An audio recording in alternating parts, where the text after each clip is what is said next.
Hey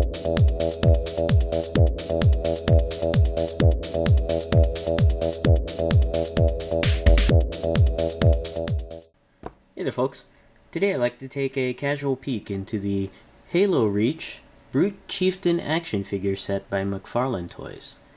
This set is part of Series 5 of the Halo Reach line of action figures and was first released in 2012.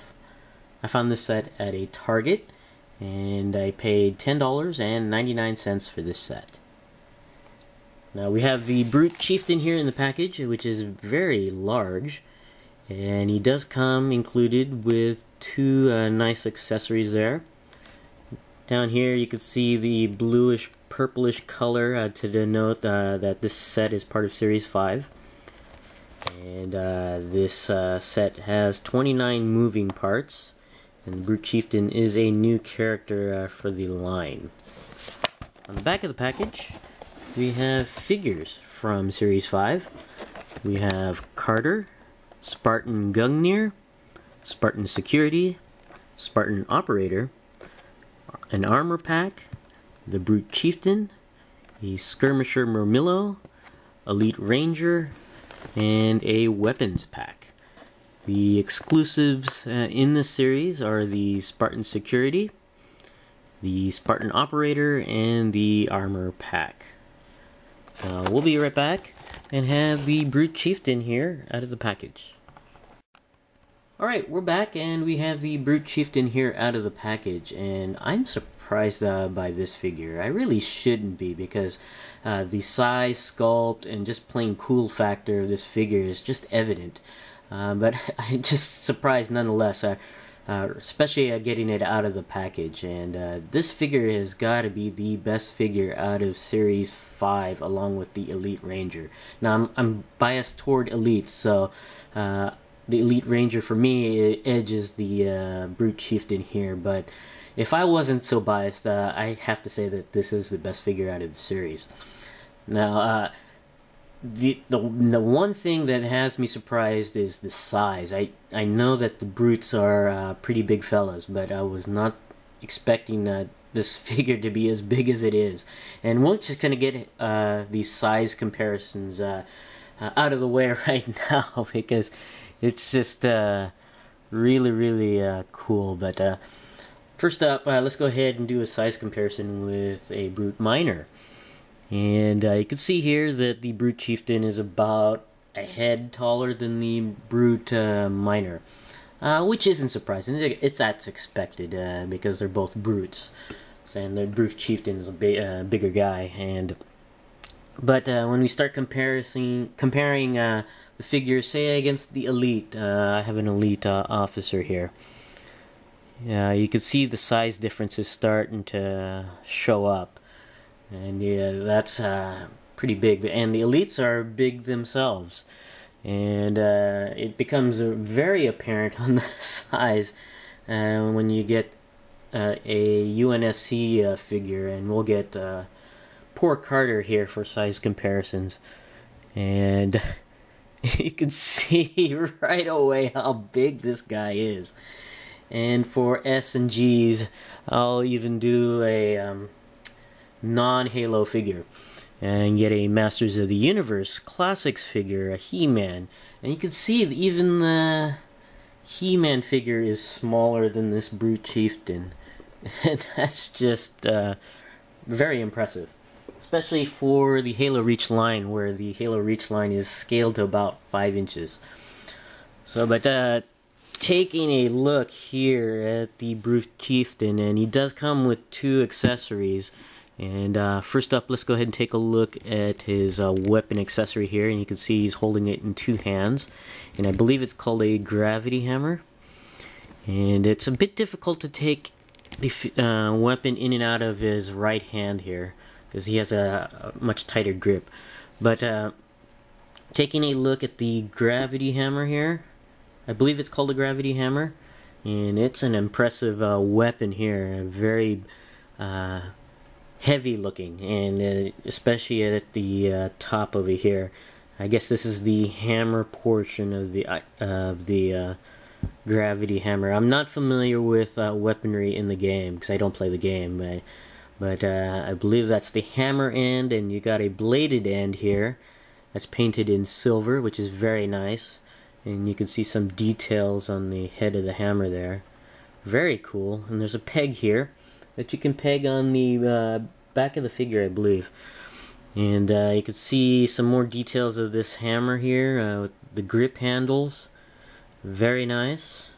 Some detail work there, and you also have the end of, or the foot of the hammer there. And it's got some more detailed work and some paint detail as well to add some weathering detail. You can see some dry brushing on there. Very, very cool weapon accessory. Now the other accessory that is included with the Brute Chieftain here is the helmet, which makes it removable. And taking a look at that helmet is very, very cool. Almost looks samurai-ish, like a Japanese helmet. But it's pretty cool. You can remove it and you can see the head of the figure there. Pretty neat. But taking a look at the helmet, it's got great sculpting detail. You got a horn-like design there, and you got the fan out design, which makes it look like a very Japanese type theme. And you can see some more details on the sides of the helmet. Now this one was bent in packaging. This portion, the side portion, you can see it comes out the side here, but in the packaging this side was bent inwards, so and it's made of a soft material, and that's why it bent, so you can probably shape that back into place. But you can see lots of detail, a lot of paint detail on the helmet on there, and you get some more design work there. Very, very cool. Now the helmet does sit pretty much square on the head there. It's not too hard to put in and out of the head, and it's very secure. It doesn't fall out at all. So I really do like that helmet. It's very, very nice. You can see some of the holes for the eyes there. Pretty cool. Now taking a look at the Brute here, Brute Chieftain, and he's got the typical Brute head there, and with the I guess the bearded here, bearded hair, and compared to the Brute Minor doesn't even have any hair on his chinny chin there, but the Brute Chieftain does, and and you can see it's tied a little bit, and you can see some sculpting detail. Very cool, very nice. And then you have the armor of the Brute Chieftain, and he's heavily armored compared to the other Brutes. The Brute Minor and the upcoming Brute Major. And you can see the chest design of the armor. Very, very cool. And you've got some armor, bicep armor there that covers his shoulders as well.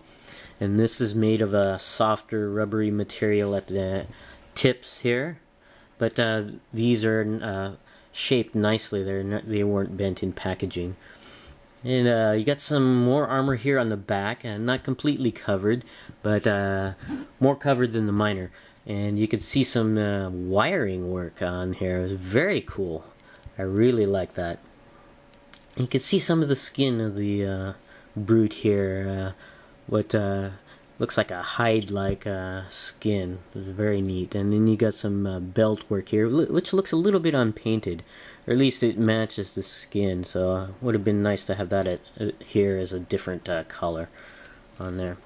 And then you have some more lower torso armor there, which is cool, and I guess for the loin cloth covering type armor piece there, and also on the back. And this is made of a softer material. You got some more armor here on the arms, which is kind of cool, and even on the hands, on the back of the hands there. And then continuing on down here, you've got some nicely sculpted armor plates with some straps on here. Very nice. And going down here, you got the knee area covering and the shin covering, and even some armor in between the toes. Just very cool, and you can see some more wrappings here. Look like cloth wrappings bound by some leather-like straps. Very neat. Very well detailed figure. I'm really happy with this figure. It's just very nice. Very cool on here. Going over the articulation of the Brute Chieftain here. The head is on a ball joint.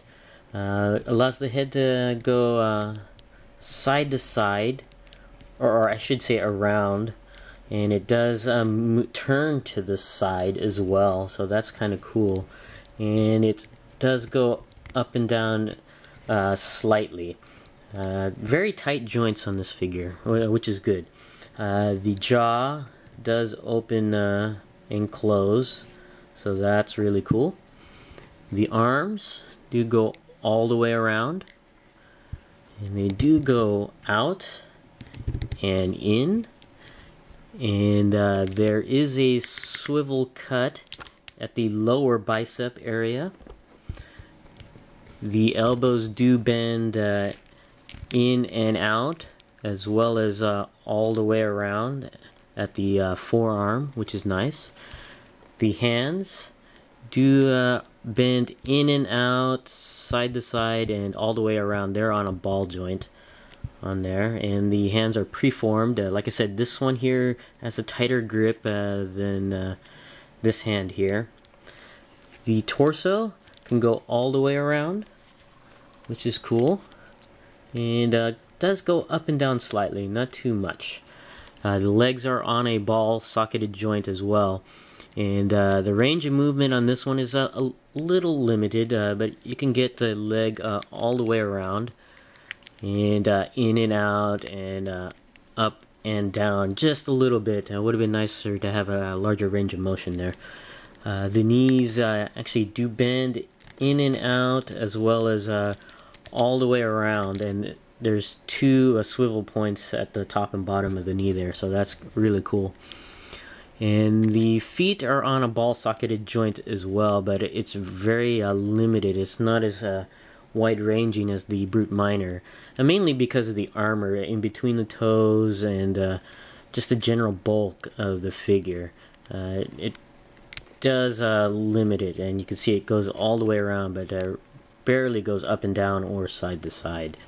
So overall, it's a great figure to have.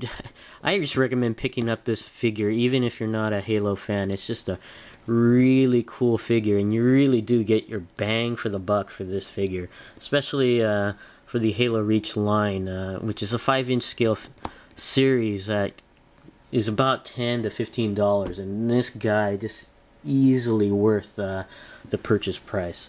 Just to have. It's just a really cool looking figure. This is my casual peek into the Halo Reach Brute Chieftain action figure. Thanks for watching, and I'll see you guys next time.